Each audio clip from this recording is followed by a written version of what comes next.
Matthew 22.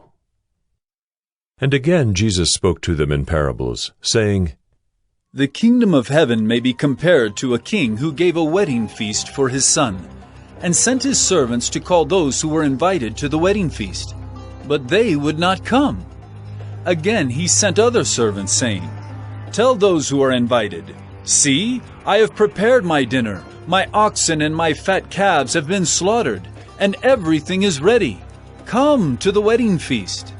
But they paid no attention and went off, one to his farm, another to his business, while the rest seized his servants, treated them shamefully, and killed them. The king was angry, and he sent his troops and destroyed those murderers and burned their city.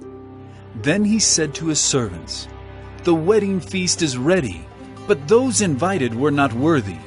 Go therefore to the main roads, and invite to the wedding feast as many as you find.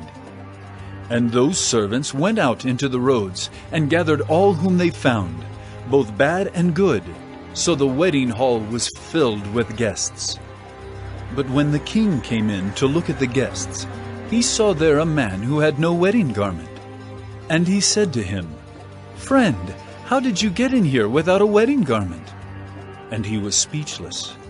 Then the king said to the attendants, Bind him hand and foot and cast him into the outer darkness.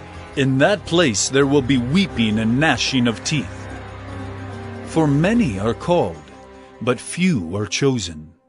Then the Pharisees went and plotted how to entangle him in his words.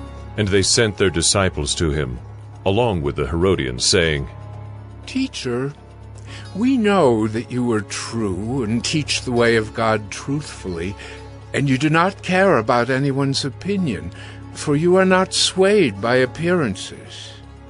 Tell us then what you think.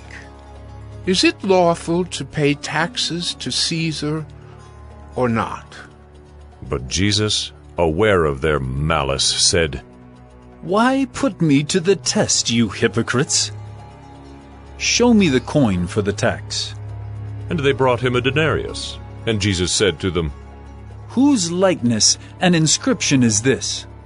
They said, Caesar's. Then he said to them, Therefore, render to Caesar the things that are Caesar's, and to God the things that are God's. When they heard it, they marveled, and they left him and went away. The same day Sadducees came to him, who say that there is no resurrection. And they asked him a question, saying, Teacher, Moses said, if a man dies having no children, his brother must marry the widow and raise up children for his brother. Now there were 7 brothers among us. The first married and died, and having no children, left his wife to his brother. So too the second and third, down to the 7th. After them all, the woman died. In the resurrection, therefore, of the 7, whose wife will she be? For they all had her. But Jesus answered them, You are wrong, because you know neither the Scriptures nor the power of God. For in the resurrection they neither marry nor are given in marriage, but are like angels in heaven. And as for the resurrection of the dead, have you not read what was said to you by God? I am the God of Abraham, and the God of Isaac, and the God of Jacob. He is not God of the dead, but of the living. And when the crowd heard it, they were astonished at his teaching. But when the Pharisees heard that he had silenced the Sadducees, they gathered together, and one of them, a lawyer, asked him a question to test him. Teacher, which is the great commandment in the law? And he said to him, You shall love the Lord your God with all your heart, and with all your soul, and with all your mind. This is the great and first commandment, and a second is like it. You shall love your neighbor as yourself. On these 2 commandments depend all the law and the prophets.